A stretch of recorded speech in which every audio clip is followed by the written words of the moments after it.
안녕하세요. 오늘도 사연살롱을 찾아주셔서 감사합니다. 저는 목동에 사는 40대 초반의 여성이에요. 저의 요즘 낙이 바로 사연살롱을 듣는 건데요. 일하고 쉴 때나 운전하며 들으면 이게 꽤 꿀맛이더라고요. 저는 3살 아들을 키우면서 일하는 싱글맘이에요. 남편과는 몇 달 전 이혼을 했고요. 남편은 음악 연습실 대여를 하면서 기타 레슨을 했는데 솔직히 저희 연애할 때도 그렇게 음악실이 잘 되지는 않았지만 갈수록 점점 더 안 됐어요. 그러니 남편이 버는 돈은 생활비의 3분의 1이 될까 말까였고요. 남편과 결혼할 당시에도 제가 남편보다 돈을 더 잘 벌었어요. 저는 IT 쪽 전문 직종이어서 프리랜서로 전환한 후에 회사 다닐 때보다 더 잘 벌게 됐어요. 사실 아빠는 제가 왜 남편하고 결혼하는지 이해를 못하겠다고 했고 친구들, 친척들도 다 반대했어요. 근데 콩깍지라는 게 정말 무섭더라고요. 저는 남편이 멋있어 보였고 뭔가 진짜 예술가처럼 느껴졌거든요. 남편을 만나게 된 건 친한 친구가 취미로 남편한테 기타 레슨을 받을 때였어요. 친구와 약속이 있어서 남편 연습실 겸 레슨실에 갔다가 저도 그렇고 남편도 둘 다 첫눈에 좋아하게 됐죠. 아마 기타 치는 모습에 제가 어떻게 됐었던 것 같아요. 그래서 결혼까지 했네요. 심지어 남편한테 레슨 받았던 친구까지 반대했는데 말이에요. 성우 오빠는 남다른 데가 있잖아. 예술하는 사람이고 그걸 이해해줘야지 무능하다고 보이는 대로 판단하면 안 될 것 같아. 주미야, 제발 네 말이 맞았으면 나도 좋겠다. 그런데 예술한다고 해서 다 김성호처럼 그렇게 살지 않아. 나름 다 돈 잘 벌고 살아. 친구가 그렇게까지 말했지만 제 귀에는 들리지 않았어요. 남편과 저는 그저 서로가 좋아 보여 어쩔 줄 몰랐네요. 오빠, 다른 사람들 하는 말 신경 쓰지 마. 오빠는 기타 치고 있을 때가 제일 멋있어.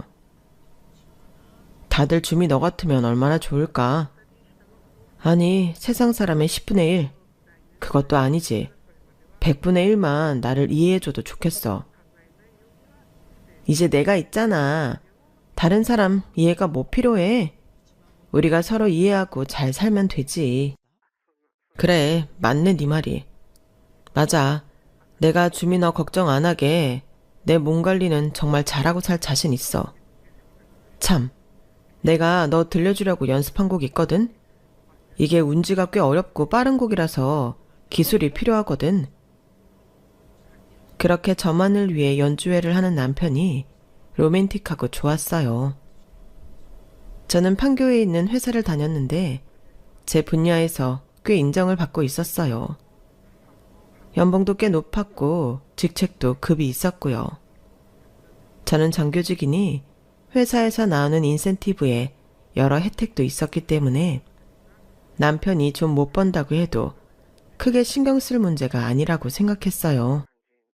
저는 둘 다 꼭 돈을 많이 벌어야 된다는 주의도 아니었고 제가 잘 벌면 제가 먹여 살려도 된다는 게 평소 입장이었으니까요. 그러다가 아들이 태어나고부터 많은 게 변했어요. 아시다시피 육아라는 게 쉬운 일이 아니잖아요. 저는 엄마가 대학생 때 돌아가셔서 친정에는 아빠밖에 없었기 때문에 육아를 도와달라고 하기에는 어려운 점이 있었어요. 물론 남동생이 있기는 했지만 해외에서 공부 중이었고요. 한국에 있다고 해도 남동생더러 육아를 함께 해달라고 하기는 좀 무리가 있었죠. 눈에 넣어도 안 아프다는 어른들 말이 정말 맞는 게 아이 때문에 너무 힘들고 못 살겠다 싶어도 아들 얼굴만 보면 모든 게 다 잊혀지더라고요. 남편이 워낙 살림도 잘 못하고 서툰 게 많아서 아이를 안심하고 맡길 수도 없었어요. 그래도 저는 상냥한 남편의 좋은 점들만 생각하며 버틸 수 있는 데까지 버텨보자 하며 기를 쓰고 일을 하고 육아를 했네요. 남편은 그런 저를 걱정했어요. 주미야, 너 너무 힘든 것 같아. 도우미를 일주일 내내 쓰면 어때? 이러다가 몸 다 상할까봐 걱정이다. 어쩔 수 없지 뭐. 나도 무리하는 건 알고 있는데 지금은 새 프로그램 개발이 있어서 할 수 있는 만큼은 해야 돼. 오빠가 집안일 서툴고 어려워하는 거 아는데 우리 준서 신경 좀 써줘. 오빠가 잘 놀아주는 건 알지만 그래도 잘 좀 부탁해. 그건 걱정하지 마. 내가 준서한테 다른 건 못 해줘도 놀아주는 건 잘할 수 있어. 준서 보고 있으면 레슨 시간도 까먹는다니까? 고마워. 준서 걸어다니면서 활동 반경도 넓어지는데 오빠가 잘 봐줘서 다행이야. 생각해보면 아빠가 자기 자식 돌보는 게 당연한 건데 저는 왜 그렇게 고마워한 건지 모르겠어요. 하도 할 줄 아는 게 없으니까 그것만도 감지덕지 했던 것 같네요. 남편은 아이랑 있으면 기타 레슨 시간도 있는다고 말을 했지만 사실 그 무렵 남편한테 레슨 받는 사람은 정말 한 손에 꼽을 정도로 적었어요. 그럼에도 저는 그런 남편이라도 있는 걸 든든하게 생각했고 제 버팀목이라고 여겼죠. 하지만 시간이 갈수록 연습실을 대여해서 쓰는 사람들도 적어졌고 남편의 수입은 거의 없는 지경까지 이르렀어요. 코로나 때문이라고는 해도 정말 개미 눈물만큼도 나아질 기미가 보이지 않는데 남편은 태평하더라고요. 오히려 제가 연습실 월세에 유지 관리비 걱정을 하고 있었고요. 자기 연습실만이라도 챙기게 대리운전 같은 거라도 했으면 싶었지만 남편은 그러면 피곤해서 연습할 시간도 줄어서 힘들다고 울상이더군요. 게다가 대리운전은 밤에 많은데 잘못해서 사고라도 나거나 핸들 잘못 잡아서 손 다치면 안 된다는 거였어요. 저는 그만큼 남편이 기타 치는 걸 사랑하는데 굳이 험한 일을 시키는 게 맞나 싶더군요. 그래서 결국은 제가 연습실에 들어가는 모든 돈을 다 대주게 되었어요. 이게 한두 번이지 아무리 부부 사이라도 남편은 어디 가서 학생 하나라도 더 모집할 생각도 안 하고 어차피 올 사람 안 온다며 아무것도 안 하고 태평하게 있으니 슬슬 화가 나더라고요. 그럼에도 저는 저만 믿고 있는 남편한테 싫은 소리 하면 가슴 아플까봐 꾹 참았어요. 저는 저 나름대로 부단히 노력하며 사는데 시어머니는 저한테 잔소리만 해댔고 자기 아들이 너무 잘난 줄 알더라고요. 주변에 무슨 대단한 기타리스트인 양 떠벌리는데 솔직히 안 입고 왔죠. 그리고 집안일에도 간섭이 너무 심했고요. 얘, 우리 성호 요새 왜 저리 말랐냐? 성호 우리 집에 하나밖에 없는 아들이다. 집안의 기둥이라고. 그런데 저렇게 애가 기운 없어서야 되겠니? 네가 안 해봐서 모르는 거지. 음악한다는 게 보통 힘든 거 아니다. 거기 대고 손이 시누이가 말을 얻는데 말리는 시누이가 더 얄밉다고 저는 그 말이 더 듣기 싫었어요. 아우 엄마 또 성호 듣기 싫어 죽겠네. 아니 세상에 성호만 신경 쓰고 사나? 우리 제이 아빠한테 그 밥만 신경 써봐. 장모님 껌뻑 죽으면 엄청 잘할 거야. 지금도 그이가 엄마한테 얼마나 잘하는데 그렇게 성호 그래? 야, 너랑 박서방 헤어지면 남이야. 암만 잘해도 지 피부치랑 같은 줄 아니? 그리고 성호가 잘 돼야 너도 더 남편한테 큰 소리 치고 살지. 내 말이 틀려? 아니, 성호가 잘 되면 성호 인생 좋은 거지. 내가 왜 그이한테 큰 소리를 쳐? 하여간 엄마 그 고리타분한 사고방식 좀 버릴 수 없어? 시끄럽다. 너 성호한테 뭐 하나라도 해줄 거 아님? 네 집에 가. 올케가 잘하면 이런 말이 안 나오잖아. 왜 나까지 기분 상하게 만들고 그래? 좀 잘해. 성호 잘 걷어 먹이라고. 밖에 나가서 일한다고 집안일 신경 하나도 안 쓰나 보네? 이러니 제 입장에서 신호가 좋을 리 없잖아요. 안 그래도 시자 들어가면 싫은 게 며느리잖아요. 시어머니는 거기에 또 보태느라 연습실까지 나오셔서 빗자루를 들고 설쳤어요. 그것도 제가 쉬는 날만 골라서요. 그러니 제가 어떻게 가만히 있겠어요. 나가서 청소하시는 분이 치운 곳을 또 치워야 했어요. 치우는 신용이라도 해야 잔소리를 안 들으니까요. 그 잔소리도 정말 말이 안 됐어요. 무슨 손이 닿지도 않는 천장 구석 같은데 걸레질을 하라고 하질 않나. 갑자기 여름에 쓰지도 않는 전기 히터를 끌고 나와서 그걸 청소하라고 하질 않나. 정도가 심해도 너무 심했어요. 나중에는 저도 참다가 터져서 못하는 건 못한다고 했어요. 어머니, 지금 여름이고 전기 히터 쓸 일도 없잖아요. 요새는 이런 거 분해해서 청소 안 해도 돼요. 괜히 건드려서 고장나면 AS 직원 부르는 비용만 나가니까 제가 알아서 할게요.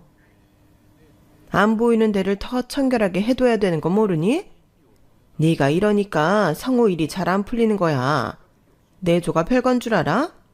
남편이 있는 곳은 누가 말 안 해도 네가 알아서 깨끗하게 관리하고 남편 먹는 거 신경 쓰고 사람들도 많이 올 수 있게 네 돈이라도 들여서 더 꾸미고 해야 되는 거 아니겠어?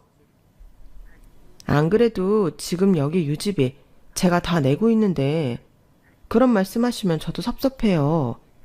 제가 애쓰는 것도 생각해 주셔야죠. 이렇게 말도 안 되는 일 시키시는 거 저 좀 속상하거든요.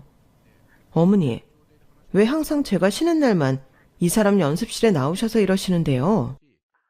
내가 별뜻 있겠냐? 우리 성호 잘 되라고 하는 거지. 네가 잘해봐. 그래서 우리 성호가 잘 나가고 있어봐. 그럼 내가 이러겠어? 너도 참 너다. 어떻게 내가 하는 걸 이상하게 꼬아서 생각하니? 내가 널 부려먹기라도 한다는 거냐?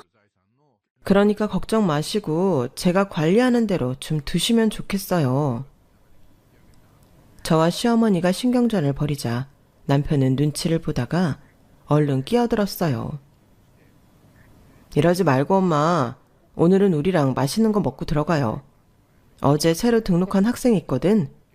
아주 기분 좋게 현금으로 내고 가더라고. 내가 쏠게. 쏘긴 뭘 싸? 아꼈다가 너 급할 때 써. 순서애미 네가 사라. 앞장서. 남편은 제 눈치를 보며 미안해서 어쩔 줄 몰랐고 저는 어쩔 수 없이 제 돈으로 시어머니와 함께 불편한 식사자리를 해야 했어요.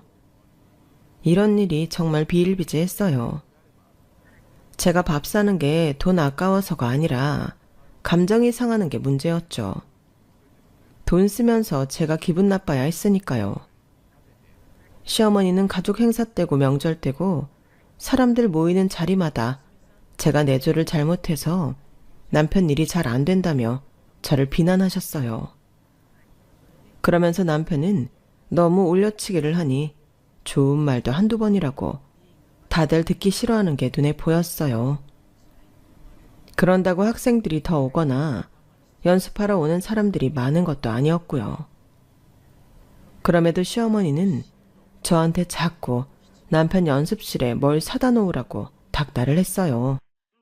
그런 날이 계속 지속되었고 남편도 갈수록 제 눈치를 봤어요.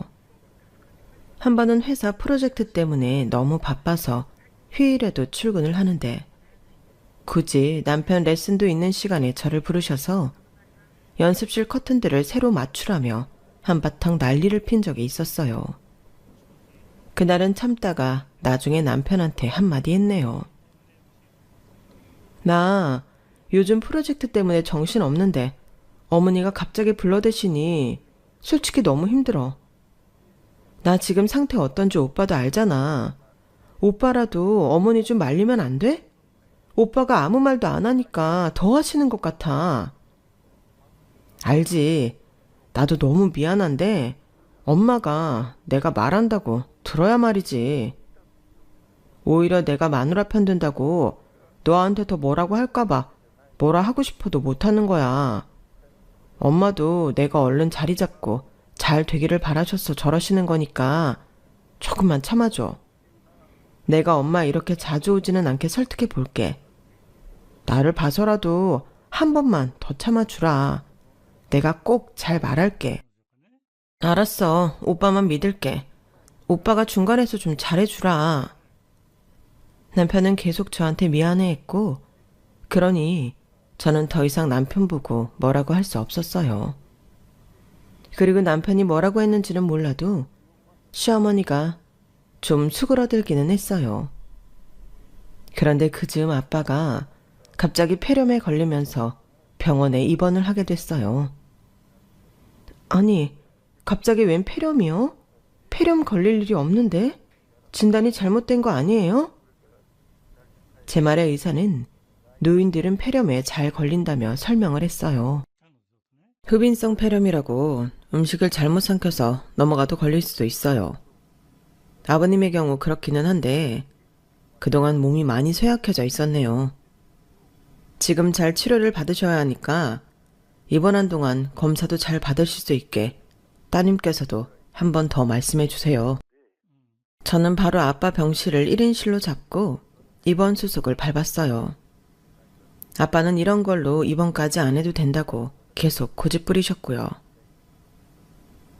아빠 나이에는 폐렴 제일 조심해야 된대. 그러니까 일단 입원해서 검사부터 받자. 어?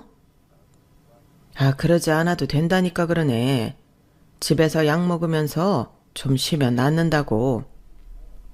안 된대. 입원해서 검사 다 잘 받아야 된대. 다른 합병증이 발생할 수도 있고. 아빠, 나 두고 먼저 갈 거야? 그럼 나 어떡하라고. 나 생각해서라도 입원해서 검사 좀 받자. 어? 제가 강하게 밀고 나가자 아빠는 어쩔 수 없이 입원하셨어요. 그리고 검사를 받으면서 아빠가 심각한 빈혈과 심장에 문제가 있다는 것까지 알게 됐어요. 그러다가 어느 날 아빠의 상태가 갑자기 나빠졌고 의사는 바로 아빠를 중환자실로 옮겼는데요. 저는 이대로 아빠가 가버릴까봐 너무 떨리고 두려웠어요. 그러다 아빠가 정신이 들어 한시름 놓기는 했는데 그게 아빠와 정상적으로 마지막으로 대화를 하던 날이었어요. 주미야, 내가 아빠 아파트는 너랑 재욱이 반반 나눠주는 걸로 해놓았고 마포에 있는 건물은 네 앞으로 해놓았다. 재욱이는 수원에 있는 건물 주기로 전부터 얘기가 돼 있었어. 근데 주민이가 김서방 말에 흔들릴까봐 걱정되는구나. 아, 됐어. 무슨 재산 얘기를 하고 그래. 얼른 자리에서 일어날 생각을 해야지. 그러지 말고 아빠가 일어나도 이런 건 미리 해둬야 되는 거야. 아무튼 너 김서방 말에 흔들리면 안 된다. 아빠는 왜 그런 말을 해? 오빠가 나한테 뭘 어쩐다고. 아빠가 변호사랑 준비한 게 있으니까 나중에 그거 보면서 변호사랑 상의 잘 해라. 재욱이도 올 테니까 너한테 힘이 돼줄 거야. 아빠가 진작에 너를 지켜줬어야 했는데 미안하구나. 아빠가 나한테 할 만큼 했지. 뭘 그런 말을 해. 얼른 건강해지기나 하세요. 그날의 대화를 끝으로 아빠의 상태는 더더욱 나빠졌고 이틀 후 갑자기 고열이 나더니 그날 밤은 못 넘기시고 저 세상으로 떠나셨어요. 저는 동생한테 연락을 하면서도 계속 울기만 했고 남편은 제가 너무 우니까 어쩔 줄 몰라 했어요. 장인어른 이렇게 가버리실 줄 미처 생각 못하긴 했는데 그래도 주미 너 몸 생각 좀 해. 이렇게 울기만 하다가 무슨 일 나겠다. 주미 너는 장인어른한테 최선을 다했잖아. 우리 준서 대학 갈 때까지 사셔야 된다고 그렇게 말했는데 내가 나 살기 바쁘다고 아빠한테 너무 소홀했던 것 같아. 아빠 도우미 아줌마도 일주일에 이틀만 부르시고 혼자 밥 챙겨 드시다가 이렇게 되신 것 같아. 너무 마음이 아파. 그렇게 죄책감 느끼면 장인어른이 마음 편히 저 세상 가시겠어? 너무 그러지 마. 일단 장례 잘 치르자. 돌아가신 분 잘 가실 수 있게 해드려야지. 알았어. 재우기도 없는데 오빠가 그래도 의지가 된다. 우리가 남이야? 가족이잖아. 근데 주미야, 아버님이 네 앞으로 건물 해놓으셨잖아. 그거 있으니까 아파트 정리하고 처남하고 반씩 나누는 거는 우리 엄마들이면 어때? 엄마가 그동안 나 때문에 마음고생 많이 하셨잖아. 아파트? 그거 재우게 하고 나누라고는 하셨는데 우리 팔지 안 팔지 몰라. 팔릴지도 모르겠고. 근데 그 돈을 왜 어머니들이라는 거야? 팔게 되면 우리도 현금 필요해서 갖고 있어야 되잖아. 아, 물론 그렇긴 한데 어차피 건물에서 새 나오게 되면 현금 많이 생기니까 아파트 판 돈은 엄마 드려도 되겠다 싶어서. 엄마가 돈 보태서 지금 사는 집 옮기고 싶으시대. 마침 잘 됐잖아. 오빠, 말하는 게 좀 이상하다. 마침 잘 됐다니 우리 아빠 돌아가셔서 잘 됐다는 거야? 에이, 그럴 리가 있어. 아니야, 오해는 하지 마. 그런 거 아니고 그냥 한번 너한테 의견을 물어보는 거야. 엄마가 그렇게 효도받고 나면 너한테 잔소리도 덜하고 시집살이도 안 시킬 것 같아서. 나도 엄마한테 좋은 일 좀 해보고 그러면 좋잖아. 두루두루 다 좋자고 하는 말이었어. 혹시라도 네가 딴 데 쓸 생각이 있었다면 엄마 드리는 쪽으로 했으면 좋겠다는 거지. 어차피 우리는 건물에서 나오는 것만으로도 충분하지 않겠어? 그게 다 얼마야? 그렇구나. 오빠 말 뜻은 이해했어. 근데 재욱이 온 다음에 오빠랑 변호사랑 재욱이 다 같이 봐야 되니까 그건 알고 있어. 일단 아빠 잘 보내드리자고. 어? 처남하고 다 같이 변호사를 만난다고? 아, 그래? 너도 다 생각하는 게 있었구나. 그래, 일단 장인어른 잘 보내드리자. 남편은 제가 말한 솥뜻은 알지도 못한 채 아주 얼굴빛이 환해져서 조문객한테 적극적으로 인사를 하더군요. 이전하고는 딴 사람이 되어서요. 그리고 장례 치르고 난 후에도 저한테 보약까지 지어주면서 잘 먹고 집에서 좀 쉬라는 거였어요. 제가 건강해야 된다나요? 갑자기 철든 것처럼 행동을 하더라고요. 그러면서도 계속 저한테 동생하고 아파트 팔기로 한 건 어떻게 됐는지 떠보더라고요. 재욱이도 어차피 몇 년 더 미국에서 공부해야 되니까 그냥 파는 것도 나쁘지 않겠다고 하더라고. 그래서 팔기로 했어. 그래, 잘 생각했어. 갖고 있어봤자 골치만 아프지 뭐. 안 그래? 미준호는 좀 잘 챙겨 먹고 건강할 생각만 해. 오빠가 그렇게 말해주니 진짜 고맙네. 나 그래서 이참에 회사 관두려고 해. 그동안 너무 소진한 것 같아. 쉬면서 준소도 더 잘 돌보고 집안일도 좀 하고. 회사를 그만둔다고? 아, 그래? 왜? 뭐 불만이야? 왜 이렇게 반응이 떨떠름해? 아니야. 떨떠름할 게 뭐 있어. 그래. 우리한테는 건물이 있잖아. 주미, 너는 원하는 만큼 푹 쉬어도 돼. 엄청 봐주는 것 같다. 오빠는 맨날 쉬었으면서. 어째 너 말에 좀 가시가 있는 것 같다? 그렇게 들었어? 나는 별 뜻 없이 한 말인데. 오빠가 괜히 자격지심 있는 거 아니야? 아, 아니야. 나 그렇게 안 들었어. 알았어. 푹 쉬어주미야. 저는 아빠 돌아가시기 전부터 남편한테 꿍꿍이가 있다는 걸 눈치채고 있었어요.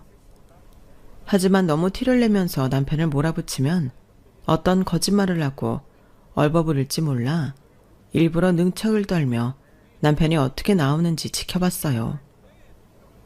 그렇게 시간이 흐르고 남편이 고대하고 고대하던 동생과 변호사를 만나는 날이 되었어요.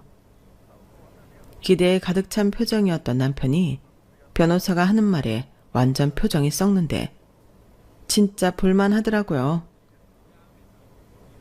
김성호 씨, 저는 고 이정섭님이 선임한 박성호 변호사입니다. 이정섭님의 유산 문제와 함께 이번에 김성호 씨와 이정섭님 따님인 이주미 씨의 이혼 소송을 맡게 되었습니다. 네? 아니, 앞에 말은 알겠는데 뒤에 이혼이라뇨. 그게 무슨 말이죠? 그러자 동생이 나서서 자료들을 한 뭉치 내놓았어요. 거기는 남편이 웬 남자들하고 재개발 지역을 다니는 사진들이었어요. 그리고 계좌 거래 내역도 있었고요. 매영, 아니 김성호 당신이 몰래 신혼집 담보 잡혀서 그 돈으로 재개발 지역 투기했다가 망했잖아.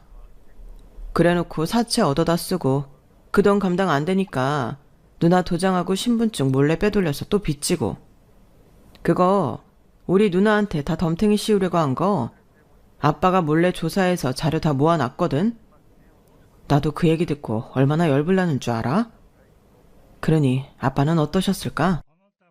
아빠가 그렇게 갑자기 아파서 돌아가신 거 당신 때문에 스트레스 받아서 그랬을 거야, 이 나쁜 자식아. 아니, 그게 아니에요. 아니야, 천아. 뭔가 잘못한 거야. 오해야, 오해.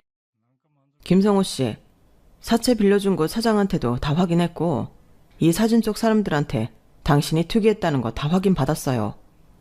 그러니까 이제 여기에 서명하시죠. 그러면 바로 이혼 성립되고요. 나중에 소송 관련을 다시 알려드리겠습니다. 아, 안 돼. 안 돼. 이렇게는 못 헤어져. 나 이럴 수는 없어. 이러면 내 인생 끝이라고. 내가 그 아파트 돈이랑 건물 그것 때문에 얼마나 배알이 꼴리는 거 참고 살았는데 이럴 수는 없어. 그 말을 듣고 저도 끼어들었어요. 맞아, 오빠 그랬더라. 아빠가 조사 의뢰한 흥신소가 일을 되게 잘해서 말이야. 오빠가 어머니랑 말하는 것도 다 녹음했더라고. 저는 그러면서 녹음을 들려줬어요. 그래서 사돈만 죽으면 그 돈 다 우리 거 된다는 거지? 이제 그때가 온 거지? 맞아, 엄마. 그러니까 주민 좀 그만 갈고. 저러다가 나랑 별거 한다는 말 나올까봐 겁나 죽겠어. 아우, 돈도 버는 애가 너무 짜게 놀고 나한테 명품 뭐 하나 제대로 사줘본 적 없잖니? 너무 얄미워서 그랬지 뭐. 그래도 조금만 참자고. 장인어른 병원에서 오늘 내일 한다니까 내가 먼저 건물부터 부동산에 내놔 볼게. 그걸 들은 남편은 얼굴이 창백해지더니 결국 그 자리에서 무릎을 꿇고 싹싹 빌었어요. 미안해 주미야. 내가 잠깐 어떻게 됐었나 봐. 하도 돈도 못 벌고 그게 짜증나고 답답해서 그것 때문에 일을 저지른 것 같아. 잘못했어. 이렇게 빌게. 어? 한 번만 용서해 주라. 하지만 남편의 검은 속내를 알게 된 저는 이미 오만정이 다 떨어졌고 남편의 얼굴을 쳐다보는 것도 싫었어요. 용서 같은 소리 하네. 웃기지 말고 당장 좀 꺼질래? 네 낯짝 쳐다도 보기 싫으니까. 그러지 마 주미야. 너답지 않게. 너야말로 이제 와서 이러지 말고 네 잘난 엄마랑 평생 어디 가서 또 다른 여자 등쳐먹을 생각하면서 살아봐. 물론 끝은 안 좋을 거다. 저희가 자리를 뜨려는데 남편은 제 옷자락을 잡았고 그걸 본 남동생이 열받아 한 대 치려는 순간 옆에서 변호사가 말렸어요. 참으세요. 참는 게 이기는 겁니다. 이런 사람들 이런 것도 문제 삼아서 돈 뜯어내려고 할 겁니다. 소송에서도 자기네 유리하게 써먹을 거고요. 그러니까 더 큰 일을 위해 참으세요. 그 말을 듣자 남편은 얼굴이 완전히 일그러져서 그 자리에서 머리를 쥐어뜯으며 비명을 질러댔어요. 내 건물, 내 돈, 억울해. 언제부터 그게 자기 건물이고 자기 돈이었다고 저렇게 말을 하나요? 저는 그런 남편을 보며 어이가 없었고 한편으로는 저런 본 모습을 전혀 몰랐던 제 자신의 바보 같음을 탓했어요. 그 후로 남편은 시어머니와 함께 찾아와 자기들이 잘못했다며 손이 발휘되도록 빌었지만 저는 받아주지 않았어요. 억지로 집에 들여오려고 했을 땐 동생이 경찰을 불러 쫓아내기까지 했고요. 저는 일단 집에서 저와 아들 짐을 다 빼서 아빠가 살던 아파트로 옮겼어요. 그리고 나서 다른 트럭을 불러 남편 짐을 모조리 빼서 쓰레기장에 내다 버렸죠. 집도 원래 거의 제 돈으로 산 거나 다름없었던 걸 공동 명의로 해줬더니 저 몰래 대출받고 거의 깡통을 만들어놨잖아요. 남편이 제가 자기 짐을 버렸다며 따지길래 한마디 했네요. 네가 나한테 그런 걸로 뭐라고 할 자격이나 있어? 능력이 없으면 사람 됨됨이라도 됐어야지. 정말 한심하기 짝이 없는 인간이라는 걸 그동안 몰랐다는 게 가슴 터지도록 원통하다. 다시는 보지 말자.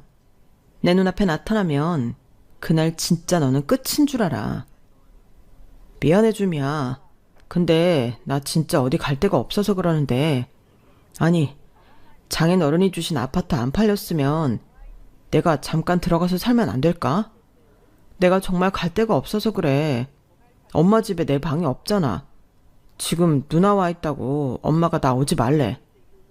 하, 그렇게 아들 하시더니 그런 엄마한테도 버림받았네. 그리고 우리 아빠가 준 아파트? 거기를 네가 뭔데 들어가? 네가 다른 꿍꿍이 있는 거 모를 줄 알아? 그런 식으로 은근슬쩍 거기 눌러붙어서 이혼도 안 해볼 심산인 거잖아. 너 나한테 다 들켰어. 잔머리 굴리지 마. 그러게 인생을 잘 살았어야지. 그리고 마지막으로 이렇게 덧붙였어요. 이 집 곧 팔릴 거야. 원래도 거의 내 돈 들여 산 거잖아. 근데 네가 장난까지 쳤잖아? 그러니까 이 집에 대한 네 지분은 하나도 없는 거야. 알겠어? 주미야, 내가 진짜 잘못했어. 내가 바보였어. 나 한 번만 살려주라. 어? 남편은 자기가 정신 차렸다며 싹싹 빌었지만 저는 끄덕도 하지 않았어요. 시어머니도 저한테 몇 차례나 전화를 해서 제발 다시 생각해달라고 울며 불며 난리를 쳤지만 시어머니라는 인간도 소름이 끼쳤죠. 이보세요 할머니. 그렇게 아들 하더니 이제 아들도 내치셨던데요. 그러면서 저희 집 돈은 갖고 싶은가 봐요. 대개 아들하고는 이제 우리 집 아무 상관없으니까 꿈 깨세요. 당신이 나한테 어떻게 했는데 나한테 한 번이나 고마워했어? 우리 준서 한 번이나 돌봐줬어? 아무것도 한 것 없으면서 어떻게 끝까지 나한테 뜯어내려고만 하지? 철면피 같으니라고. 야, 그래도 내가 준서 할민데 너 그렇게까지 할 건 뭐냐? 사람이 살면서 이런 일도 있고 저런 일도 있지. 너도 살다 보면 알게 될 거다. 그러니 그만 화 풀어라. 어? 그렇게 화 오래 갖고 있는 거 너한테 안 좋은 거야. 이제 그만하고 성호랑 다시 화해해. 아니면 나라도 너희 그 아파트에라도 들어가게 해다오. 저는 시어머니를 정말 용서할 수 없었어요. 여러분이라면 용서가 됐을까요? 저는 지금도 시어머니 생각하면 울분이 차올라요. 남편도 물론이고요. 그렇게 저희는 이혼하고 완전히 갈라서기로 했고요. 우리 아들하고 그런 집하고 엮이는 건 아이 장래는 물론이고 정서상으로도 문제가 있을 것 같아 아예 만나지 않기로 결정했어요. 그렇게 저와 남편의 이혼 소송은 제가 승소를 했고 양육권도 제가 갖게 되었죠. 그 뒤로 저는 아들과 함께 아빠가 남겨주신 아파트에서 살기로 했어요. 남동생도 그러라고 했고요. 그리고 아빠가 저희 둘에게 공동으로 남겨주신 아파트는 전세를 줬네요. 저처럼 이혼하고 혼자 아이 둘을 키우는 엄마인데 그분 사연도 참 만만치 않아서 동병상련의 마음이 생겼다고 할까요? 제가 시세보다 조금 더 싸게 해서 기본 계약 연수도 더 길게 해서 계약했어요. 동생도 찬성했고요. 세입자분이 우리한테 고맙다고 선물까지 보내고 그러는데 좋은 일을 한다는 게 이런 기분인가 싶어 뿌듯하더라고요. 선물 때문이 아니라 저희가 정말 힘든 사람 편의를 봐줬다는 게 기분 좋았어요. 저와 아들은 동생의 권유로 미국에서 한동안 살아보려고 해요. 거기서 아들 학교도 다니며 영어는 저절로 잘하지 않겠어요? 동생이 거기서 공부하며 결혼해서 살고 있어서 그런지 마음이 좀 놓이는 것도 있고요. 요즘은 어디를 가나 한국인이 많잖아요. 동생이 있는 미국 동부는 말할 것도 없이 한국인도 많고 한 번쯤 살아볼 만한 곳인 것 같아 그렇게 하기로 했어요. 저는 이혼 소송을 하면서부터 한동안 프리랜서로 일을 했는데 미국에 가서 제가 일하는 쪽으로 공부를 더 할까 싶은 마음도 있네요. 어떻게 될지는 저도 모르지만요. 이것도 아빠가 저희한테 유산을 넉넉히 남겨주셔서 가능한 일이라 매일 아빠한테 감사하는 마음으로 살고 있어요. 돌아가시는 그때까지 저를 위해서 너무 많은 걸 해주셨잖아요. 아빠가 아니었으면 저는 그 속 시커먼 모자한테 휘둘려서 재산 다 빼앗겼을지도 몰라요. 자기가 돈 함부로 다 털어먹고 저희 아빠 재산을 노렸다니 정말 끔찍한 인간 아닌가요? 그저 예술가로 살다 보니 세상 물정 모른다 싶었는데 말도 안 되는 인간이었어요. 저는 그래서 지금 아들하고 전 남편과 시어머니 절대 못 만나게 하고 있어요. 그 인간들하고 연락이 완전히 끊기 위해 미국에 가는 것도 있어요. 그렇게 몇 년 살다 보면 그 인간들하고는 영영 굿바이 할 수 있을 것 같네요. 저도 공부든 뭐든 하고 싶어서 벌써부터 이것저것 알아보고 있고요. 물론 전처럼 저를 혹사하면서까지 일을 하지는 않을 거고요. 그렇게 사는 게 크게 의미가 없다는 걸 이번에 아주 절실히 깨달았거든요. 자칫 남 좋은 일만 시키겠더라고요. 저는 인생 한번 즐겨보지 못하고요. 그래서 삶을 즐겁게 살면서 말 그대로 워라밸을 맞추며 살아보려고 해요. 미국에서는 그게 가능할 수도 있을 것 같고요. 뭐 잘은 모르겠지만 해보면 알게 되겠죠. 그래서 저는 아들과 함께 몇 달 후 미국에 갈 예정이에요. 지금 차근차근 준비하고 있고요. 이제는 제 아들 하나 잘 키우고 제 몸 건강히 즐겁게 사는 거 그것만 생각하며 살려고 해요.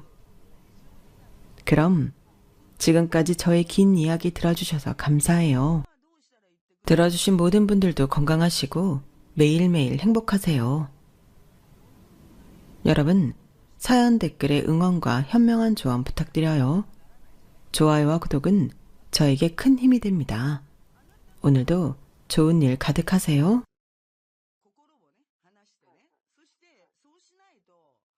안녕하세요. 오늘도 사연 살롱을 찾아주셔서 감사합니다. 5년간의 결혼 생활을 마치고 이혼 2년차에 들어선 30대 여성입니다. 인생에는 3번의 기회가 있다고 하잖아요. 하지만 준비가 되지 않은 사람은 그 기회를 놓치기 마련이고 준비된 사람만 그 기회를 바탕으로 성공을 이루게 되는 것 같아요. 불과 몇 년 전까지만 해도 제 친정 부모님은 성공과는 먼 삶을 살아오셨어요. 가진 거 없이 맨손으로 시작해 가정을 이루고 어떻게든 자식들을 먹여 살리려고 갖은 노력을 했지만 살림은 나아지지 않았거든요. 자식으로서 곁에서 지켜보면서 안타까울 때가 한두 번이 아니었어요. 누구보다 열심히 사는 분들인데 옆에서 조금만 도와주면 금방 일어설 것 같은데 매번 돈 때문에 좀처럼 일어서지 못하시는 게 그렇게 안쓰럽더라고요. 하지만 노력은 배신하지 않는다고 결국엔 당신들 손으로 성공을 하셔서 얼마나 기쁜지 모르겠어요. 그런데 말이죠. 모든 성공에는 꼭 무임승차하려는 인간들이 나타나기 마련이잖아요. 저희 집의 경우에도 그랬어요. 제 부모님 가게가 대박이 나자마자 숟가락 하나 들고 달려든 인간이 있었거든요. 바로 제 남편이었죠. 장인 장모 알기를 발가락에 낀 때만도 못하게 생각하던 인간이 영광의 순간을 자기가 가로채려는 걸 보니 정말 참아줄 수가 없더라고요. 그래서 지난 5년간 참았던 울분으로 인생 복수를 해주었답니다.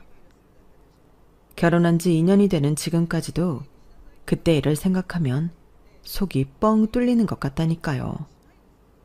그럼 지금부터 제 사연을 들려드리겠습니다. 어릴 때부터 저는 넉넉한 환경에서 살아본 적이 없어요. 저희 집은 늘 쪼들리고 살았거든요. 저희 부모님은 단돈 25만 원으로 결혼 생활을 시작하셨어요. 당시 저희 아빠는 연극을 하셨는데 극단에서 받는 한 달 월급이 50만 원도 안 됐거든요. 그나마도 관객이 들었을 때나 그렇고 관객이 없을 때는 수익금의 일부를 단원이 나눠 갖는 거라서 10만 원도 안 되는 급여를 받는 달도 있고 그 이상을 받는 달도 있었는데 결혼을 하게 된 그 달은 25만 원이 통장에 들어오던 달이었던 거죠. 애지중지 키운 막내딸이 돈 없는 무명 배우랑 결혼을 하겠다고 하자 제 외가에서는 반대가 심했대요.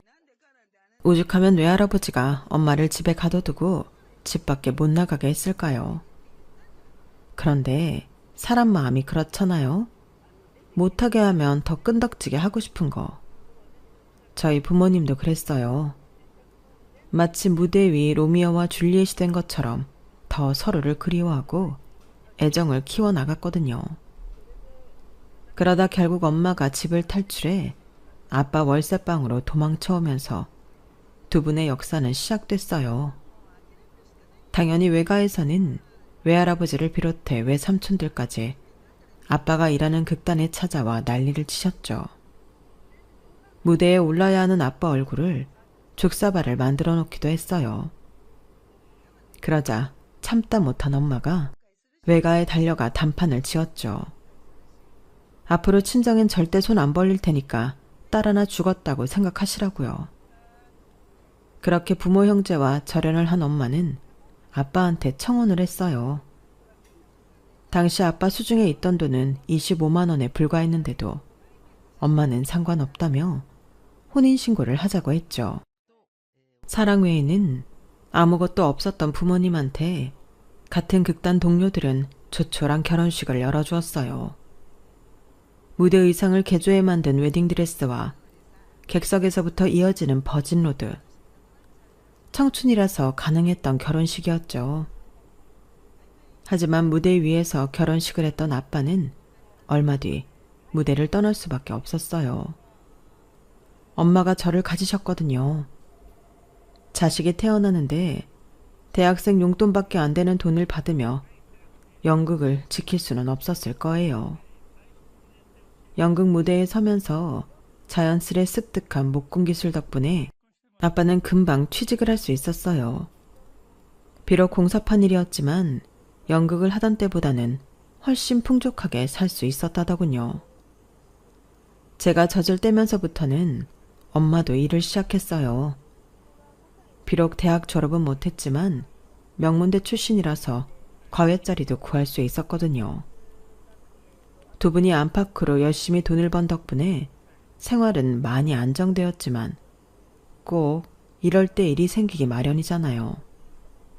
아빠가 공사장에서 낙상을 하는 바람에 다리를 비롯해 많이 다치셨고 보상금은커녕 반년 가까이 내리 쉬게 되면서 가세는 더 기울어 갔어요. 그런데 세상 일이 그렇잖아요. 꼭 사기꾼들은 사람이 힘든 순간 달콤한 말을 앞세워 접근하기 마련이니까요. 가장으로서 역할을 제대로 못해 자존감이 바닥을 치고 있던 그때 아빠 옆 병상에 누워있던 사람이 아빠한테 솔깃할 만한 제안을 한 거예요.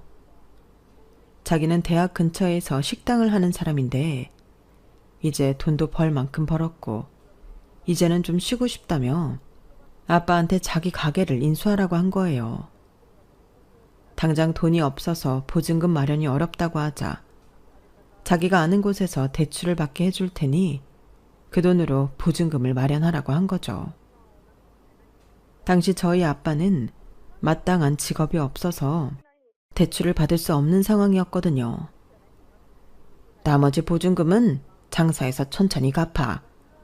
나도 젊을 때 지겹게 고생을 해본 놈이라 그쪽 사정 뻔히 아는데 없는 돈 만들어 오라고 할 수는 없잖아. 주방이랑 호리모들한테는 그쪽이 내 조카라고 얘기해 둘 테니 많이들 도와줄 거야. 나도 그 자리에서 돈 벌어 자식들 대학 공부까지 다 시키고 작지만 건물 하나 샀으니 젊은이도 열심히 벌어서 자식한테 부끄럽지 않은 부모가 되라고. 감사합니다, 어르신. 세상 물정 모르는 아빠는 그 말을 곧이곧대로 믿었고 그 아저씨가 알려준 곳에서 대출 받았어요. 그리고 그 돈은 보증금의 일부라는 명목으로 옆 병상 아저씨 손으로 들어갔죠. 하지만 들뜬 마음으로 가게에 출근한 아빠는 청천벽력 같은 소리를 들었어요. 가게 주인이라던 사람이 알고 보니 가게와는 전혀 무관한 사람이었던 거죠. 그쪽도 그 인간한테 사기당했어요? 아휴, 이번 주만 벌써 몇 번째야. 그 인간 자기가 우리 가게 인수하겠다고 툭 하면 가게에 사람 끌고 찾아와서 주방이며 창고며 여기저기 들쑤시고 간 사람이에요. 금방 계약할 것 같아서 귀찮아도 잘 대해줬더니 아우 썩을 놈의 새끼. 그래놓곤 갑자기 연락을 뚝 끊더니 이 난리가 난 거지 뭐. 그쪽은 얼마나 뜯겼어요? 우리 가게가 생긴다는 생각에 대출도 받고 있는 돈 없는 돈 다 끌어모았던 엄마와 아빠는 그 자리에 주저앉고 말았어요. 그게 저희 부모님이 당한 첫 번째 사기였어요. 상황이 어떻든 대부 업체에서 빌린 돈을 갚아야 했던 아빠는 닥치는 대로 일을 해댔어요. 사금융권에서 한 대출이라서 이자가 어마어마했거든요. 잠자는 시간 외에는 일만 했다고 보면 될 정도로 아빠는 죽어라 일을 했고 3년을 꼬박 벌어서 그 돈을 갚았어요. 마지막 원금과 이자를 갚으러 갔더니 대부업체 사장이 그러더래요. 지금까지 이 짧은 기간 동안 이자의 원금까지 다 갚은 사람은 저희 아빠가 처음이라고요. 그러면서 앞으로도 지금처럼 열심히 살라고 아빠를 유명한 대박집에 연결해 주었어요. 그 식당에서 아빠는 7년 동안 일을 배우며 돈을 모았어요. 그러는 사이 저는 초등학생이 되었고 엄마는 마트에서 파트타임으로 일을 하셨어요. 아직은 제가 어려서 집에 혼자 둘 수 없었거든요. 그러다 제가 4학년이 되면서부터는 엄마는 정직원으로 일을 하게 되었고 그러면서 저희 집은 조금씩 사정이 나아졌어요. 그리고 기다렸다는 듯 아빠한테 기회가 찾아왔죠.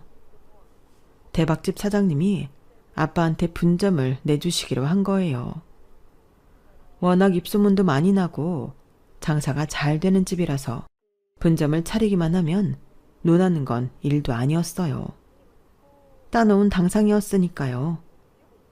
그래서 저희 부모님도 어떻게든 분점을 하려고 애를 썼지만 문제는 돈이었어요. 대부업체 사장님이 대출을 해주겠다고 했지만 사금융 이자가 얼마나 무서운지를 이미 경험한 아빠는 거절을 하셨죠. 엄마도 그건 반대를 하셨거든요. 결국 눈앞에서 좋은 기회를 놓친 아빠는 그동안 모아놓은 돈으로 작은 식당을 차리셨어요. 대박집에서 7년이나 열심히 배운 기술이 있으니 맛으로 승부할 수 있을 거라고 믿었지만 결과는 처참했어요. 인건비를 줄이려고 엄마마저 직장을 그만두고 가게 일에 매달렸지만 엄마 인건비는커녕 가게 새도 안 나오는 실정이었거든요. 그래도 들인 돈이 있으니 쉽게 장사를 접을 수는 없고 무료 시식회도 열고 전단지도 뿌려가며 할 수 있는 모든 걸 했지만 결과는 별반 나아지지 않았어요. 그러는 사이 보증금도 거의 다 까먹고 하는 수 없이 가게를 접게 되었죠.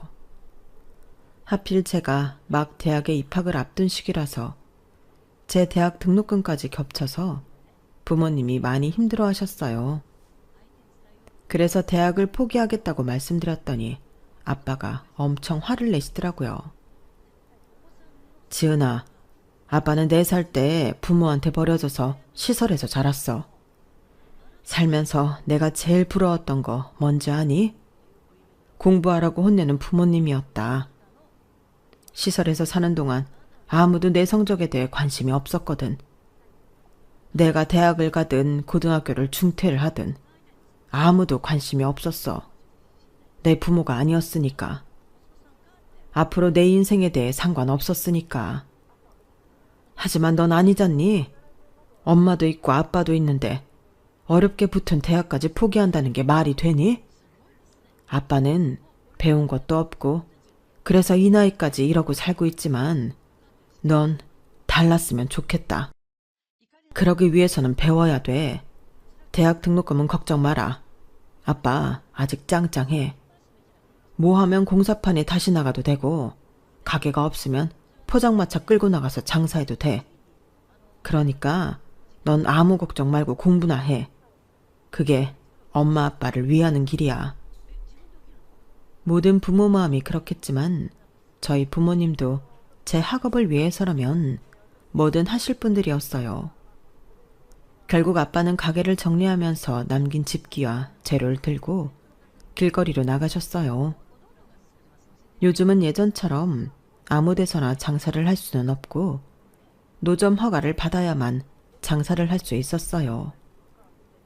얼마간의 교육을 받고 본격적으로 장사를 시작하게 되었죠. 제가 대학을 다니는 4년 내내 저희 부모님은 노점에서 장사를 하셨어요.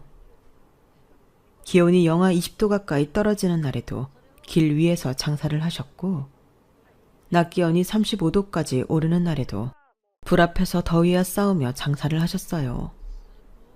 이런 부모님의 희생 덕분에 저는 대학을 졸업할 수 있었고 번듯한 직장에 취직도 할 수 있었죠. 취직이 되고 제일 좋았던 게 뭔지 아세요? 매달 월급이 들어온다는 거였어요. 그동안은 부모님이 돈 때문에 힘들어하시는 걸 알면서도 도움이 못 돼서 속상했거든요. 학생인 저로서는 장학금을 따거나 아르바이트로 용돈벌이 정도 하는 게 다였으니까요. 하지만 이제는 당당히 제 손으로 돈을 벌 수 있고 가사의 보탬이 될 수 있으니 얼마나 좋아요. 물론 회사 생활은 정말 힘들었지만요. 직장 생활을 하면서 동기랑 선후배들이 월급으로 해외여행을 가고 명품 백을 사들 때 저는 열심히 적금을 들었어요. 길 위에서 장사하시는 부모님께 번듯한 가게를 얻어드리고 싶었거든요. 8년간의 직장생활 끝에 어느 정도 돈이 모이자 부모님께 만기 적금이 된 통장을 내밀었어요. 모자라는 건 내가 대출받아 드릴게요. 이제 길에서 고생 그만하시고 가게에서 장사하세요. 제 딴엔 내심 뿌듯해하며 한 말이었는데 아빠가 대뜸 그러시는 거예요. 이 녀석아, 그걸 왜 네가 걱정해? 가게를 차리든 길에서 장사를 하든 그건 엄마랑 내가 결정할 일이야. 세상에 어느 부모가 아침잠 못 자고 툭하면 야근해서 번 자식 돈을 쉽게 받을 수가 있겠냐. 가게는 우리가 알아서 할 테니까 이건 네 결혼 자금으로 놨어. 끝내 아빠는 제 돈을 받지 않으셨어요. 그 바람에 오로지 부모님 가게 차려드릴 생각으로 8년 동안 죽어라 돈을 모았던 저는 한동안 허탈한 마음이 가시지 않더라고요. 돈을 모을 줄만 알았지 써본 적이 없던 저는 그 많은 돈을 그저 은행에 넣어두고 있었어요. 그런데 선배 하나가 하루는 그러는 거예요. 어머 미쳤어. 그걸 은행에 뭐하러 넣어둬. 이제도 얼마 안 되는데. 이참에 지은 씨도 투자를 좀 해봐. 요즘 코인이나 주식으로 돈 버는 사람 많잖아. 남들은 투자할 돈이 없어서 못하는데 손에 돈을 쥐고도 안 하면 바보지. 내가 잘 아는 투자자가 하나 있는데 소개해 줄게. 아니요, 됐어요. 저는 그런 거에 관심도 없고 잘할 자신도 없어요. 잘못해서 힘들게 번 돈 날리느니 그냥 은행에 넣어둘래요. 지은 씨, 내가 꼭 투자를 하라고 그 사람을 소개해 준 건 아니야. 자기도 이제 나이가 꽤 찼는데 슬슬 연애도 하고 결혼 생각도 해야 할 거 아냐? 나도 지은 씨랑 비슷하고 능력도 있는 사람이야. 한번 만나보기나 해.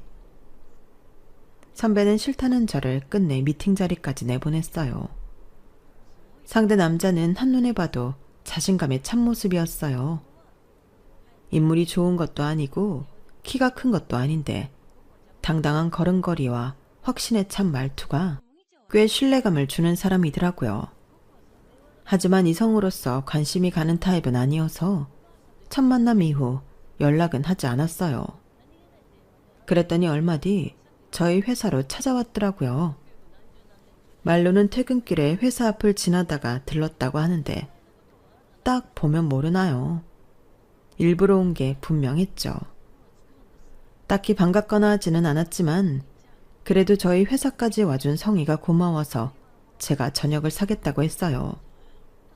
그런데 이 사람이 저를 꽤나 비싸 보이는 이태리 레스토랑으로 데려가지 뭐예요. 그런 데는 한 번도 가본 적이 없는 터라 메뉴판을 받아든 순간부터 머리가 아찔해졌어요.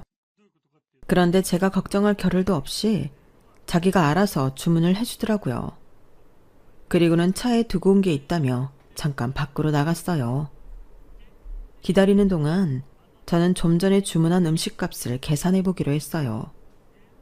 아무래도 제가 대접을 하기로 했는데 이런 식당은 얼마나 나올지 가늠이 안 됐거든요. 웨이터를 불러 메뉴판을 다시 받아 가격을 봤는데 세상에 1인 코스 금액이 27만 원이지 뭐예요. 거기다 서비스 요금 및 부가세는 별도였고요. 순간 눈탱이 맞았다는 생각에 기분이 확 나빠졌어요. 그런데 그때 마침 남자가 테이블로 돌아온 거예요. 그리고는 제 앞에 커다란 쇼핑백을 내밀더군요. 해외 출장 갔다가 하나 샀어요. 지은 씨한테 잘 어울릴 것 같아서요. 별거 아니니까 받아주세요. 평소 같으면 끝까지 사양하고 안 받았을 텐데 생각지도 않게 저녁값으로 50만 원이 넘는 돈을 쓰게 된 참이라 당당하게 받았어요. 이거라도 받고 오늘 날린 밥값을 챙겨야겠다 싶었죠. 코스 요리는 에피타이저부터 디저트까지 뭐 하나 빠질 것 없이 맛있었어요. 돈 있는 사람들은 이런 밥을 먹는구나 생각하니 평생 외식도 제대로 못하고 살아온 부모님 생각이 나더라고요. 언제 날 잡아서 여기에 부모님을 모시고 와야겠다 생각했죠. 그렇게 저녁을 잘 먹고 계산을 하려는데 이미 계산이 됐다는 거예요. 알고 보니 잠깐 밖에 나갔다 오면서 남자가 미리 계산을 해둔 거였죠. 순간 제 손에 들린 쇼핑백이 부담스럽게 느껴졌어요. 이럴 줄 알았으면 끝까지 안 받겠다고 하는 건데 이제 와서 당신이 밥값 냈으니 이건 안 받겠다고 할 수도 없고 난감했죠. 그래서 다음엔 내가 식사 대접을 하겠다고 했어요. 그랬더니 대뜸 휴대폰을 꺼내더니 그러는 거예요. 다음이면 정확히 언제죠? 혹시라도 지은 씨 마음이 바뀔지 모르니까 이 자리에서 정해요. 언제가 편하세요? 솔직히 반은 진심, 반은 빈말이었는데 이렇게 집요하게 따지고 들어오니 날짜를 정하지 않을 수가 없었어요. 그래서 다음 주 금요일 저녁을 같이 하기로 했죠. 집에 돌아와 쇼핑백을 열어보니 백이더라고요. 사이즈도 들고 다니기에 적당하고 바느질도 탄탄한 것 같아서 마음에 들었어요. 무엇보다 가방이 가죽인 것 같더라고요. 그동안 직장 생활을 하면서 입사할 때 샀던 가방 하나로 지금껏 버티고 있었는데 잘 됐다 싶었죠. 안 그래도 가방을 하나 새로 살까 했었거든요. 그때까지만 해도 질 좋은 가죽 가방을 하나 얻었다 생각하고 말았는데 이게 그냥 가방이 아니더라고요. 다음날 남자가 사준 가방을 들고 출근을 했더니 여직원들이 달려와 제 가방을 보고 감탄을 하는 거예요. 선배, 이거 어디서 샀어요? 아직 우리나라에 안 들어왔을 텐데? 야, 지은 씨 돈 많이 벌었나 보네. 이 비싼 걸 어떻게 살 생각을 다 했대? 다른 사람도 아니고 구두쇠 지은 씨가 말이야. 다들 왜 그래요? 이 가방이 좋은 거예요? 제 말에 저를 둘러싸고 있던 여직원들이 눈을 휘둥그레 뜨곤 인상을 팍 썼어요. 지은 씨, 지금 몰라서 묻는 거야? 이거 명품이잖아. 그것도 아무나 못 사는 에르메스. 설마 모르고 산 거야? 못해도 2천 가까이 줬을 것 같은데? 네? 2천이요? 아니 무슨 가방이 그렇게 비싸요? 난 그저 출장 갔다가 샀다고 주길래 받았는데. 그 말에 여직원들 사이에선 난리가 났어요. 도대체 어떤 남자길래 출장 선물로 그 비싼 백을 사주냐고 말이죠. 모르면 모를까 백 가격을 알게 된 저는 그날 집에 돌아가자마자 백을 받았을 때 그대로 포장해서 쇼핑백에 담아뒀어요. 금요일에 돌려줄 생각으로요. 그런데 금요일 오전에 남자한테 전화가 와서는 회사에 일이 생겨서 오늘 약속을 못 지킬 것 같다고 다음에 다시 연락하겠다고 하더라고요. 그 전화를 끝으로 한 달이 넘도록 남자는 연락이 없었어요. 전에는 하루에도 몇 번씩 문자도 보내고 전화도 하던 사람이 말이죠. 그런데 참 이상하죠. 옆에서 귀찮을 정도로 말을 걸던 사람이 하루아침에 연락이 없어지니까 왠지 초조해지는 거예요. 우리가 딱히 사귀는 사이도 아니었고 그저 몇 번 만나 차랑 밥 정도 먹은 사이인데 말이죠.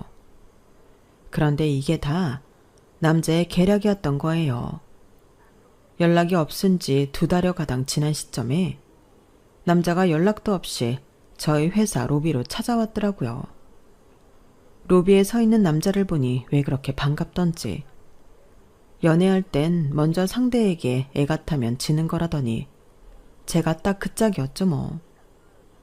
2달 만에 다시 만난 남자는 별다른 설명 없이 서울 야경이 훤히 내려다 보이는 스카이 라운지로 저를 데려갔어요. 그리고는 사귀자고 하더라고요. 이미 지난 2달 동안 남자에 대한 마음이 커졌던 저는 마다할 이유가 없었죠. 그렇게 남자와 연애를 하는 동안 저는 정말 많은 선물을 받았어요. 옷, 백, 구두, 반지랑 목걸이는 수도 없이 받았죠. 당시엔 제가 명품에 대해 너무 몰라서 그냥 받았는데 이것들도 다 명품이었더라고요. 그것도 엄마 덕분에 알게 되었어요. 지은아, 너 요즘 씀씀이가 너무 커진 거 아니니? 네 방에 명품 백이며 화장품, 액세서리들이 왜 그렇게 많아? 한두 푼 하는 것들도 아니던데. 엄마, 그거 비싼 거야? 난 선물 받은 거라서 가격은 몰랐지. 얘는 아무리 몰라도 그렇지 딱 보면 모르니? 네 손목에 찬 그 시계만 해도 1,000만 원이 넘는 건데 도대체 누구야? 누군데 너한테 이런 비싼 물건들을 사준 거냐고. 세상엔 공짜는 없는 법이야. 그 비싼 걸 너한테 줬을 때는 그만한 이유가 있는 거라고. 정신이 멀쩡한 사람이라면 그 비싼 걸로 여자 꼬시지 않는다고. 엄마, 정훈 씨 이상한 사람 아니야. 투자회사에 다니는데 워낙 성과를 잘 내서 연봉도 높고 자기 자산으로 투자해서 돈도 많이 벌고 그래. 나한테 다른 의도로 선물하는 거 아니니까 걱정 마세요. 다 지난 일이지만 그때 엄마 말을 들었어야 했어요. 세상에 공짜는 없다는 그 말은 만고 진리였으니까요. 이후에도 남자친구는 제가 만원버스에 시달리며 출퇴근하는 게 안쓰럽다고 작은 차를 뽑아주었어요. 말이 작은 차지 그 역시 수입차로 가격이 어마어마한 거였죠. 솔직히 매번 명품에 비싼 선물들을 받다 보니 당시엔 물건의 가치에 대한 가늠이 되지 않았어요. 선물도 처음에야 부담을 느꼈지 매번 비싼 선물을 받아 버릇하다 보니 언젠가부터는 부담이 아니라 기쁨으로 변하더군요. 그동안 사회생활을 하면서 하도 돈을 안 쓰고 살아서 구두쇠란 별명으로 불리던 저는 하루아침에 신데렐라가 되어 모든 여직원들의 부러움을 사게 됐고 그게 싫지만은 않았어요. 어릴 때부터 내가 누군가를 부러워한 적은 있어도 제가 부러움의 대상이 된 적은 없었으니까요. 그렇게 단꿈에 빠져있던 저는 그 남자와 결혼을 하게 되었고 유명 호텔에서 남부럽지 않은 성대한 식을 올렸어요. 하지만 그렇게 시작된 결혼은 얼마 지나지 않아 지옥으로 변해버렸죠. 제 남편이 돈을 잘 벌고 잘 쓰는 건 사실이지만 남편 씀씀이와 달리 저희 시댁은 형편이 그리 좋지 않았어요.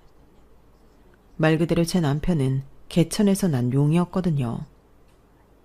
대학 시절 때까지만 해도 학비를 못 내서 몇 번이나 휴학을 하면서 고학생으로 살았고 취직을 한 후에 운 좋게 큰 성과를 내면서 조금씩 돈을 만지게 된 경우였어요. 그렇게 번 돈을 종잣돈으로 코인에 투자를 하고 주식에 투자해서 엄청난 수익을 거둬들였고 회사 월급보다 자기 돈을 굴려 모은 돈이 몇 배나 될 정도로 투자를 잘 해나갔어요. 그 덕에 30즈음엔 자산이 50억이 넘게 불어났고 그 돈으로 여기저기 투자를 하기 시작했죠. 매달 들어오는 수익금만 해도 억대가 넘었으니 돈이 무서운 줄 모르고 물건을 살 때 돈이 아까운 줄도 모르게 되었어요. 하지만 그렇게 벌면서도 자기 부모를 챙길 줄은 몰랐죠. 솔직히 우리 부모가 나한테 해준 게 뭐 있어. 내가 자라면서 지질이 가난한 집구석에서 태어난 채로 얼마나 남들 눈치를 보고 살았는지 알아? 내가 2번이나 등록금 못 내서 휴학할 때 아버지가 뭐라고 했는지 알아? 송충이는 솔잎을 먹고 사는 거라고 나보고 대도 않는 대학 때려치우고 공장에 취직해서 돈이나 벌라더라. 그게 부모가 할 소리냐? 자식한테 해준 게 없으면 부모도 자식한테 바라면 안 되지. 남편은 시부모님께 쌓인 게 많았는지 좀처럼 시댁에 돈을 쓰려 하지 않았어요. 명절에도 바쁘다는 핑계로 저만 혼자 시댁에 보내거나 할 뿐 시부모님께 용돈 한 번 보내드린 적이 없었죠. 보다 못한 제가 남편 대신 시부모님 용돈을 챙기고 명절이며 생신 등을 챙겼어요. 자기 부모한테도 그러는 사람이 장인 장모한테 잘할 리가 없었죠.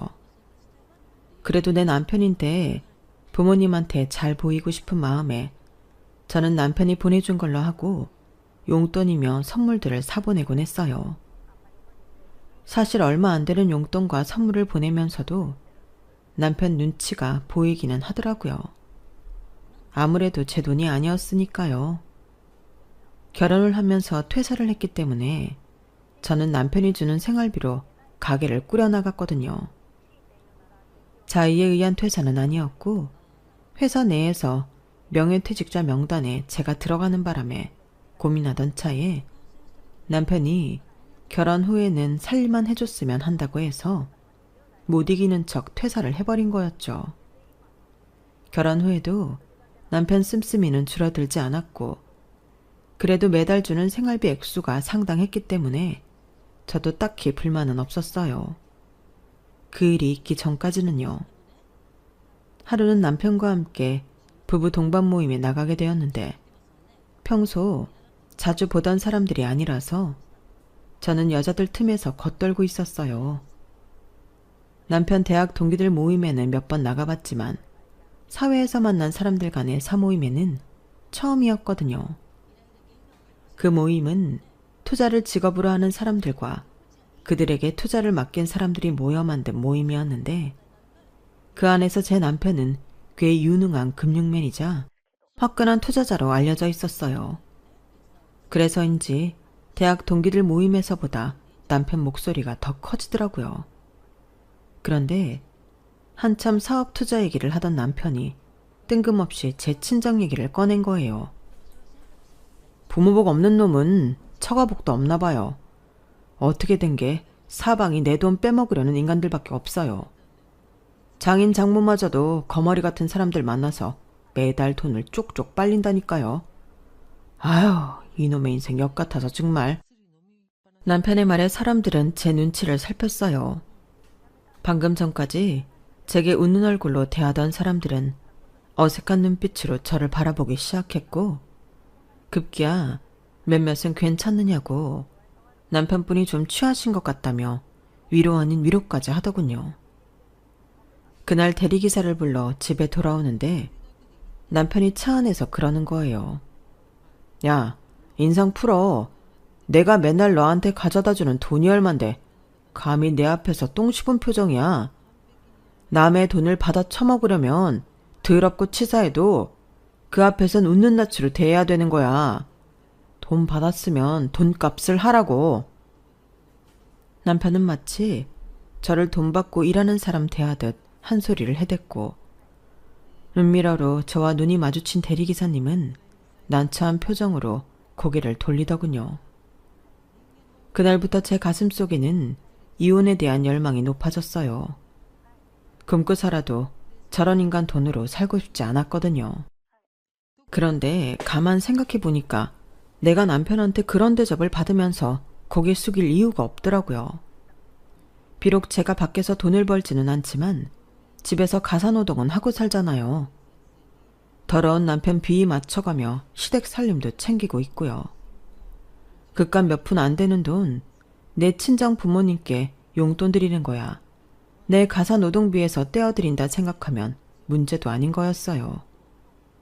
생각을 바꾸니 남편 앞에서 주눅이 들어있던 마음이 조금은 나아지더군요. 그래, 이혼할 때 하더라도 내가 살 궁리는 해놓고 하자 싶어서 남편 몰래 아르바이트를 시작했어요. 직장 다닐 때 사수였던 분이 독립해서 회사를 차렸는데 정직원 외에 프리랜서도 고용해 쓰기도 한다더라고요. 그래서 그 일을 제게 달라고 했어요.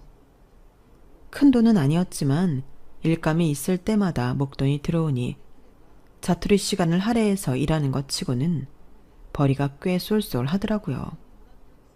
집안일은 집안일대로 잘 이어가고 있으니 남편도 제 부업에 대해서는 알 리도 없었고요. 그러던 차에 부모님이 오랜 노상장사를 끝내고 가게를 차리게 되셨어요. 그동안 열심히 모은 돈으로 차린 가게인 만큼 부모님께는 꽤 의미가 있는 창업이었죠. 그래서 결혼 전에 제가 가지고 있던 돈과 제가 부업으로 번 돈을 보태드렸더니 이번에도 거절을 하시더라고요. 이거 그냥 드리는 거 아니에요. 내 나름의 투자라고요. 저 그이랑 조만간 이혼할지 몰라요. 이미 마음은 정했는데 아직 시기를 못 정했을 뿐이라고요. 그러니까 이 돈 투자금으로 받아주세요. 저 나중에 이혼하고 정말 돈이 필요할 때 그때 회수할 테니까요. 자식이 이혼을 준비하고 있다는 말에 아무렇지 않을 부모는 없을 거예요. 하지만 저희 부모님도 제 남편이 어떤 인간인지 대충은 알고 계신 터라 딱히 반대는 안 하시더라고요. 어렵게 시작한 제 부모님 가게는 생각보다 일찍 입소문이 나기 시작했어요. 미식가로 유명한 연예인이 저희 부모님 가게에 다녀갔는데 그분이 SNS에 남긴 사진을 보고 사람들이 많이들 찾아주셨거든요. 남들은 유명 블로거나 인플루언서한테 돈을 주고 홍보를 한다는데 저희 부모님 가게의 경우는 운때가 따랐는지 돈 한 푼 안 들이고 제대로 홍보를 한 셈이었죠. 그동안 몇 번의 실패를 거듭했던 부모님은 이번이 인생의 마지막 기회라는 생각으로 아무리 손님이 늘어도 재료와 서비스의 질을 유지하려고 노력하셨고 그 노력은 오히려 대박 가게로 거듭나는 계기가 되었어요. 가게 문을 연 지 2년도 안 돼서 가게를 확장하게 되었고 배달 주문까지 받게 되었거든요. 그동안 노상에서 장사를 하면서 산전수전을 다 겪으신 부모님은 마지막으로 찾아온 기회를 놓치지 않고 꽉 잡았어요. 덕분에 창업 3년 만에 새 들어갔던 건물까지 인수하게 되셨죠. 저희 부모님이 승승장구하는 사이 장인 장모를 자기 돈 빨아먹는 거머리라고 흉보던 남편은 내리막을 걷게 되었어요. 투자했던 돈은 여기저기서 깨지고 날아가 버렸고 회사 내에서는 연달은 투자 실패와 업무 과실로 결국 잘리고 만 거예요. 그런데도 정신 못 차리고 한창 벌 때처럼 해픈 씀씀이를 자랑하더니 끝내 은행권에서 최후 독총장까지 날아오게 되었어요. 이제는 더 이상 자신이 감당하기 어려운 상태가 되자 남편이 뭐라는 줄 아세요? 저보고 시댁에 가서 돈 좀 빌려오라는 거예요. 나보고 당신 부모님한테 돈을 빌려오라고? 당신 제정신이야? 무슨 염치로 자기 부모님께 손을 벌려? 그동안 당신이 부모님을 부모 취급이나 했어? 돈 잘 벌 땐 그렇게 무시하고 발길도 끊고 살던 사람이 돈 떨어지니까 자기 부모를 찾는 게 말이 되냐고. 난 못해. 난 못 가니까 당신이 가든 말든 알아서 해. 야, 그동안 네가 내 돈 가져다 줬잖아. 네가 우리 부모님한테 용돈이다 뭐다 퍼다 준 돈 다 내가 피땀 흘려 번 돈이야. 네가 퍼다 나른 돈 다시 찾아오라는데 무슨 말이 많아. 잔말 말고 가서 5천 해와. 당장 이번 달 이자 안 내면 이 집 날아간다고. 그래, 내가 퍼다 나른 돈 당신 돈이라는 거 인정해. 근데 그간 어머님 아버님께 드린 돈 5천은커녕 500도 안 돼. 그나마도 당신한테 온갖 욕 얻어먹어가면서 가져다 준 돈이라고. 근데 뭘 다시 찾아오래. 그렇게 돈이 궁하면 그동안 당신이 명품 떠안겨준 사람들한테나 받아오라고. 벼룩도 낯짝이 있지. 자기 부모한테 용돈 몇 푼 드리고는 5천을 받아오라뇨. 그동안 남들한테는 한 병에 몇백만 원씩 하는 와인도 턱턱 안기고 수백 수천짜리 명품이며 골프채까지 쉽게 건네놓고는 왜 엉뚱한 데서 돈을 받아오래요? 말도 안 되는 소리죠. 결국 남편은 제 소유의 수입차를 팔아 은행 이자를 막았어요. 그리고 얼마 뒤 엄마한테 전화가 온 거예요. 제 남편이 벌써 며칠째 사람들을 끌고 와 장사 방해를 한다고요. 가봤더니 아주 가관도 아니더라고요. 저희 부모님 가게가 마치 제 가게인 것처럼 투자자들한테 큰 소리를 치고 있는 거예요. 웃기는 건 밖에 사람들이 줄까지 서 있는데 지가 뭐라고 사람들을 끌고 들어와선 홀을 비워달라는 둥, 테스트용으로 각 메뉴마다 만들어 오라는 둥 꿀값을 떨고 있더라고요.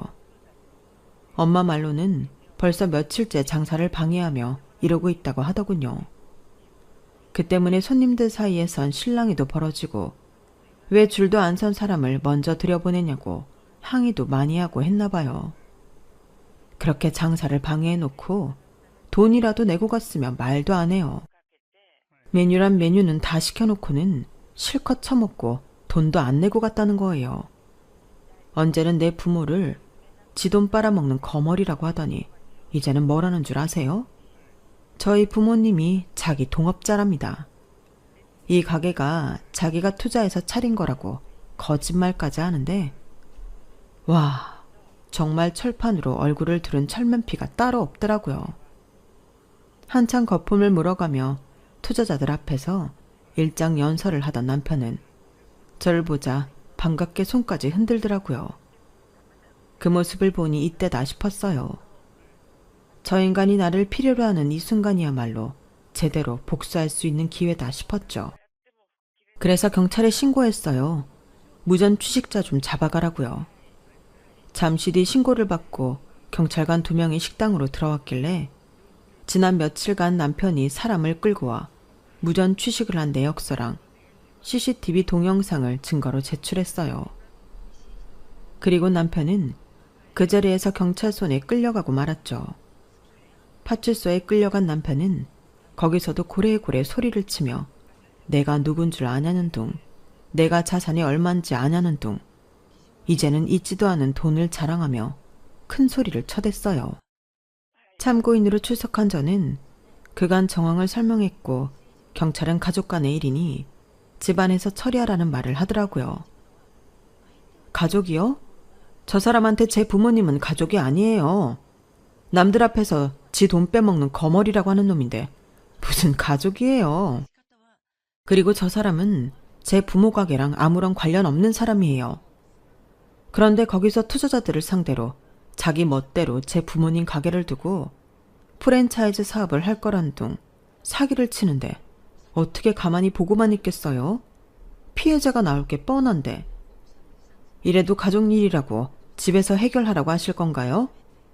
피해자가 나와야 그때서야 수사에 착수하실 거냐고요.